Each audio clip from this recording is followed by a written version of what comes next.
What happens if you take one of the top European dental titanium implant companies and one of the top brands for titanium implants in the US and let them have a Zirconia baby?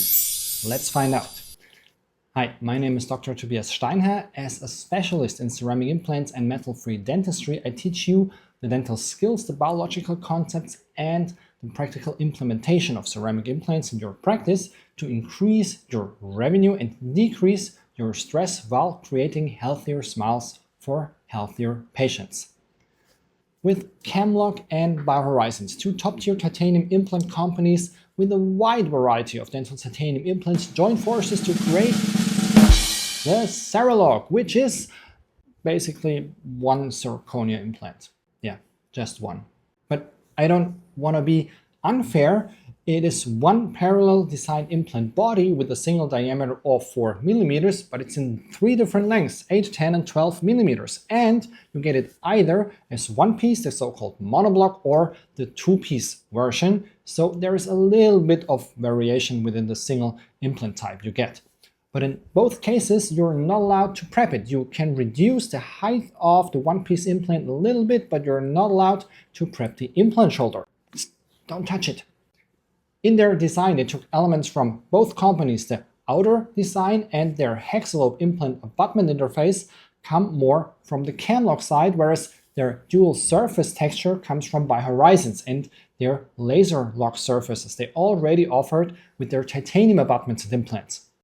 This dual texture offers two purposefully designed surfaces with an anosal roughness of 1.6 microns and a roughness of 0.5 microns in the neck area to attract specifically bone cells in the rougher part and soft tissue cells in the neck area. They already showed that they can indeed achieve a physical and stable attachment of soft tissue onto their laser lock surface in titanium, so their knowledge might improve the even well-documented soft tissue attachment onto zirconia even further.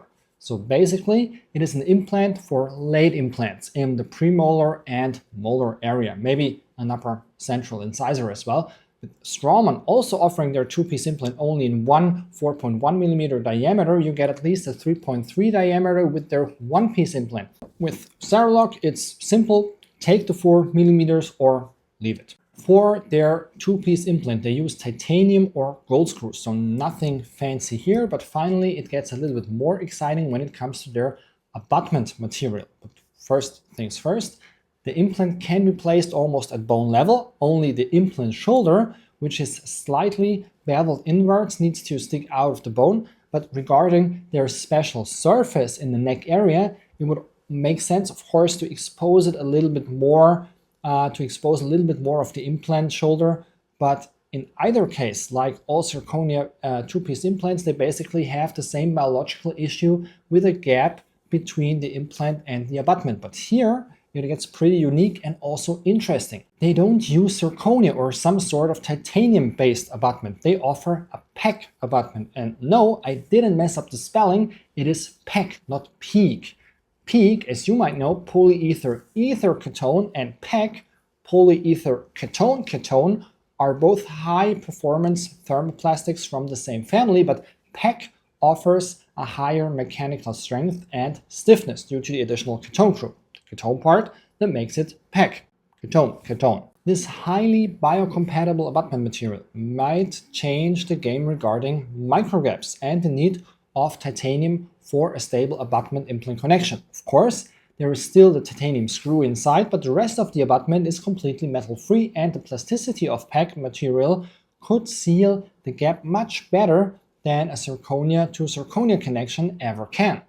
As it is both flexible and fracture resistant, it could also work as kind of a shock absorber between the zirconia implant and the stiff zirconia crown, for example. As there are only basic straight and angulated abutment types, this implant is mostly designed for crown and bridge work.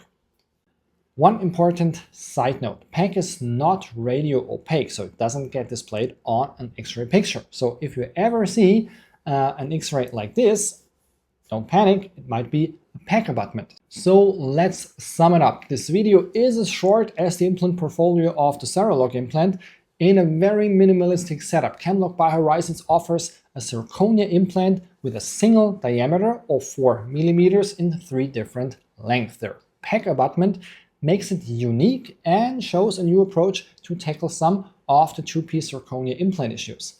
We need to wait and see whether this approach can prevail. I would have many ideas how to develop this approach further, so if someone of Camlog BioHorizons watches this video, leave me a comment. But until they expand their portfolio, I think it will remain more of a niche product, as there are too many cases this implant isn't ideal for yet. If you want not only a summary with all important facts about this implant, but also all the other major zirconia implants available on the market, you can check my other videos, or you can just check the link in the info box below for a free copy of my Zirconia Systems Black Book, where I discuss all the major implant companies as well. Any comments about this video, so leave them in the comment section, and don't forget to like and subscribe to this channel to see more videos about zirconia implants and how you can not only improve your outcomes but also your success and revenue using dental ceramic implants.